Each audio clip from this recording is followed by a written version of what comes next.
నమస్తే, welcome to Suman TV.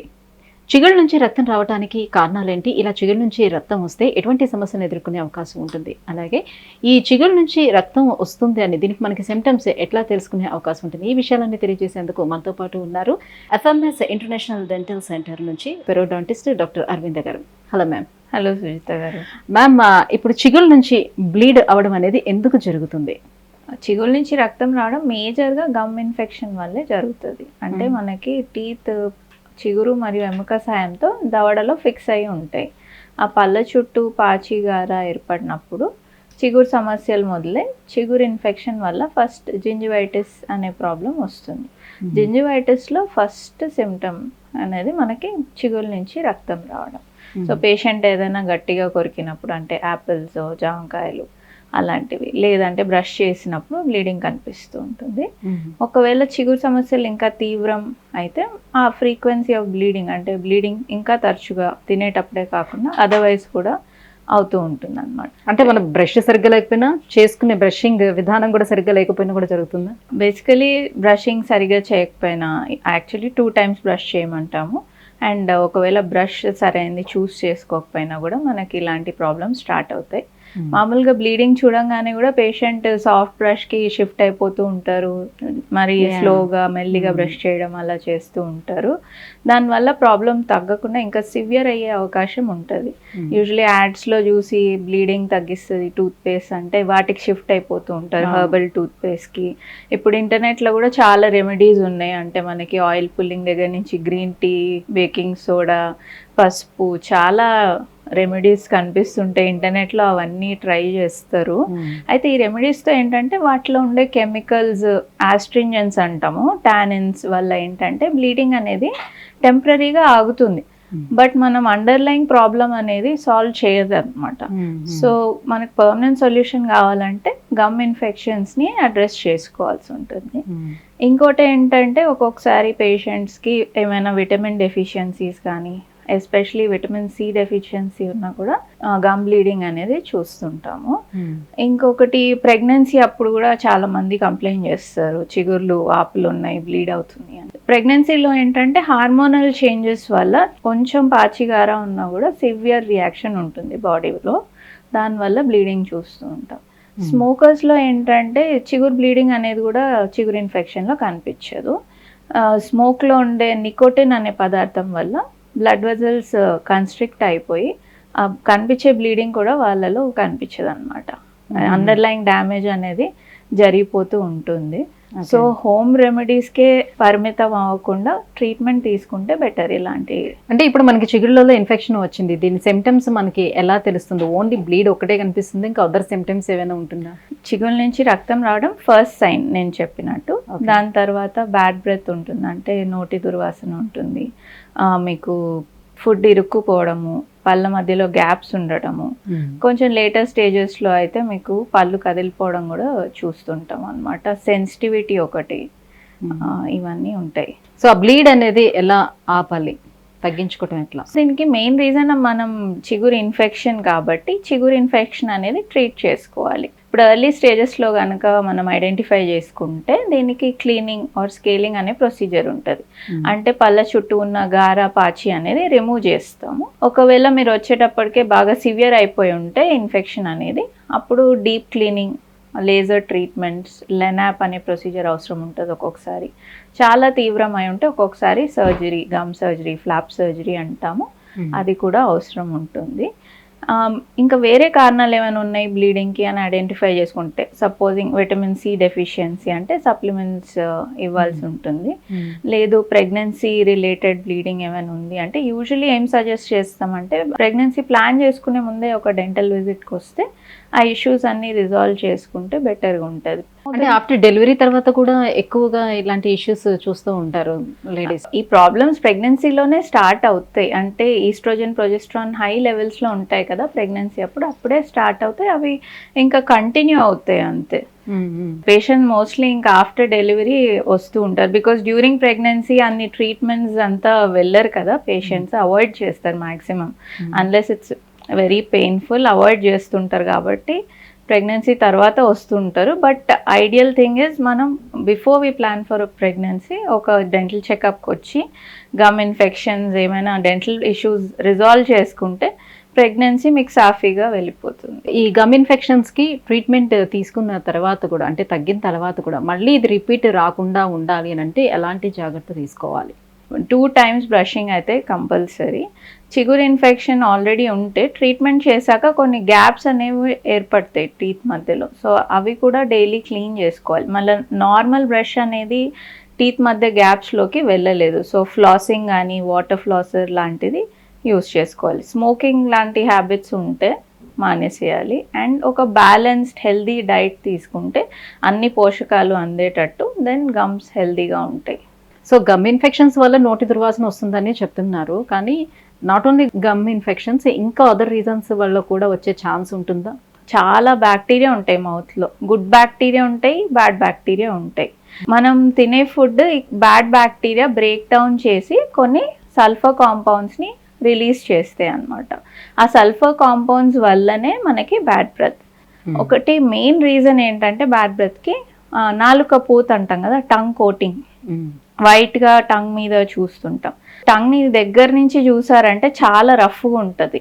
So అది daily clean చేసుకోకపోతే దాంట్లో బ్యాక్టీరియా బాగా ఏర్పడి అదొక మంచి నిచ్ లాగా ఉంటుంది బ్యాక్టీరియా పెరగడానికి.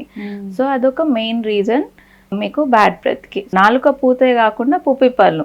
ఇప్పుడు పుప్పిపళ్ళు ఉంటే ఫుడ్ ఉండిపోతుంది, ఫుడ్ ఉంటే మళ్ళీ బ్యాక్టీరియా పెరుగుతాయి. సో ఇట్స్ అ సైకిల్ అనమాట. మీరు అన్నట్టు చిగురు సమస్యలు ఒకటి. దెన్ ఎక్కడైనా నోట్లో చీమ ఏర్పడింది అనుకోండి, అది ఏ కారణంగా పుప్పిపళ్ళ వల్ల కానీ, చిగురు ఇన్ఫెక్షన్స్ వల్ల కానీ, యాప్సెస్ అంటాము, లేదా జ్ఞానదంతాల వల్ల కానీ చీమ ఏర్పడిందంటే కూడా బ్యాడ్ బ్రెత్ అనేది ఉంటుంది డెఫినెట్గా. ఇంకొక మేజర్ రీజన్ ఏంటంటే డ్రై మౌత్. ఇది మన నోట్లో లాలజలం, సలైవా అనేది చాలా ఇంపార్టెంట్ రోల్ ప్లే చేస్తుంది. ఏం చేస్తుంది అంటే మనం తిన్న ఫుడ్ మధ్య మధ్యలో మింగేస్తూ ఉంటాం కాబట్టి అది వాష్అవుట్ అయిపోతూ ఉంటుంది మౌత్ నుంచి. అండ్ ఆల్సో బ్యాక్టీరియా ఎక్కువ మోతాదులో పెరగకుండా సలైవా అనేది హెల్ప్ చేస్తుంది. ఎప్పుడైతే డ్రై మౌత్ ఉంటుందో పేషెంట్లో అప్పుడు కూడా బ్యాడ్ బ్రెత్ అనేది ఇంక్రీజ్ అయిపోతుంది. డ్రై మౌత్ ఎందుకు అవుతుంది వాళ్ళకి? డ్రై మౌత్ అనేది ఇప్పుడు డిహైడ్రేషన్ వల్ల అవ్వచ్చు generally. And some medications patient వాడే సిస్టమిక్ కండిషన్స్ వల్ల కొన్ని మెడికేషన్స్ మీద ఉంటారు, ఎస్పెషలీ డయాబెటిక్ పేషెంట్స్, వాళ్ళలో కూడా ఇది ఉంటుంది. ఒక్కొక్కసారి ఇది సలైవరీ గ్లాండ్స్ అంటే లాలజల గ్రంథాల్లో కూడా ఏమైనా ప్రాబ్లమ్స్ ఉంటే కూడా డిహైడ్రేషన్ ఉంటుంది. మీరు గమనిస్తే యూజువలీ మనం పడుకొని లేచిన తర్వాత కూడా కొంచెం బ్యాడ్ బ్రెత్ అనేది అబ్జర్వ్ చేస్తాం. అది ఫిజియోలాజిక్, ఇట్స్ న్యాచురల్. ఎందుకంటే మనం పడుకున్నప్పుడు సలైవా అనేది న్యాచురల్గానే తగ్గిపోతుంది. సో మనం లేవంగానే ఆ డిఫరెన్స్ అనేది అనిపిస్తుంది.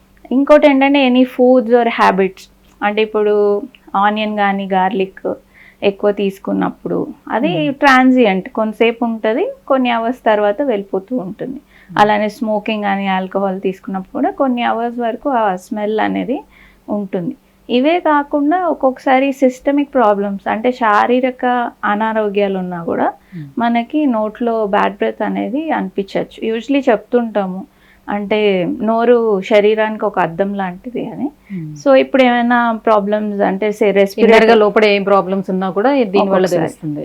సో ఇప్పుడు ఏమైనా రెస్పిరేటరీ ఇన్ఫెక్షన్స్ అనుకోండి, సైనోసైటిస్, టాన్సిలైటిస్ లేదా లంగ్ ఇన్ఫెక్షన్స్, అక్కడంతా కఫం నిండిపోయి దాంట్లో బ్యాక్టీరియా ఇంక్రీజ్ అవుతాయి. అప్పుడు మనకి నోట్లో కూడా బ్యాడ్ బ్రెత్ అనేది అనిపిస్తూ ఉంటుంది. లేదా ఏదైనా జిఐ సమస్యలు అంటే జీర్ణాశయ సంబంధిత సమస్యలు లైక్ జిఆర్డి, యాసిడ్ రిఫ్లక్స్, లేకపోతే ఫుడ్ పైప్లో ఏదైనా అబ్నార్మాలిటీస్ ఉన్నా కూడా బ్యాడ్ బ్రెత్ లాగా కనిపించవచ్చు.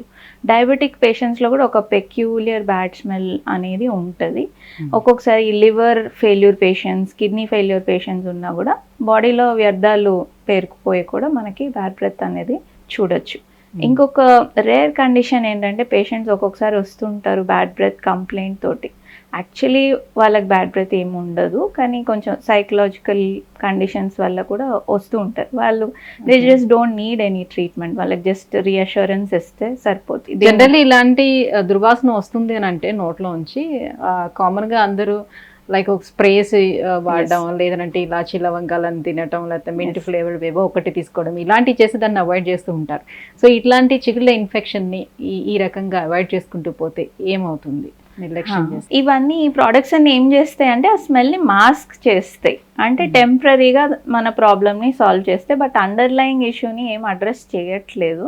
ఇలానే చిగురు ఇన్ఫెక్షన్ నెగ్లెక్ట్ చేస్తూ వెళ్ళామంటే ఇంకా పళ్ళు కదిలిపోయే అవకాశం ఉంటాయి అండ్ అల్టిమేట్లీ పళ్ళు కోల్పోతారు. సో ప్రాబ్లం చిన్నగా ఉన్నప్పుడు సాల్వ్ చేసుకుంటే బెటర్గా ఉంటుంది. సో చిగుళ్ళలో ఇన్ఫెక్షన్ వచ్చేటప్పుడు మీకు పళ్ళు కూడా వదిలైపోతాయా? డెఫినెట్లీ. అయితే పన్ను చిగురు అండ్ ఎముక సపోర్ట్తోనే ఫిక్స్ అయి ఉంటుంది బోన్లో.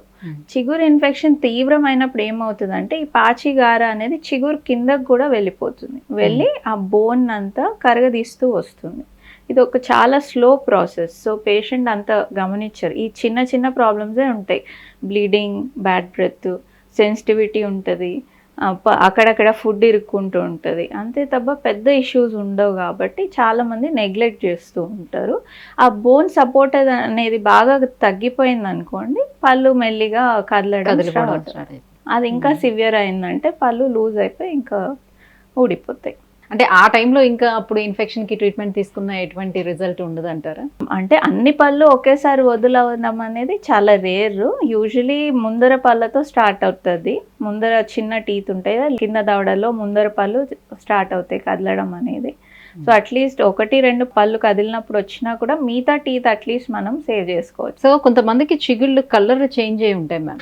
అయితే రెడ్డిష్ లో ఉండొచ్చు, లేకపోతే కంప్లీట్ ఒక బ్రౌన్ కలర్ లో, డార్క్ కలర్ లోకి వచ్చేస్తుంటాయి. అది కూడా ఇన్ఫెక్షన్ కి రీజనా, లేకపోతే బేసిక్ వాళ్ళకి అలా ఉంటుందనా? ఇండియన్ పాపులేషన్ లో మనకి ఇది డార్క్ గా ఉండడం అనేది కామన్. అంటే బేసిక్లీ మనం బ్రౌన్ కదా మన స్కిన్ కలర్. సో గమ్స్ లో కూడా మెలనిన్ పిగ్మెంట్ అనేది ఎక్కువ ఉంటుంది కొంతమందికి.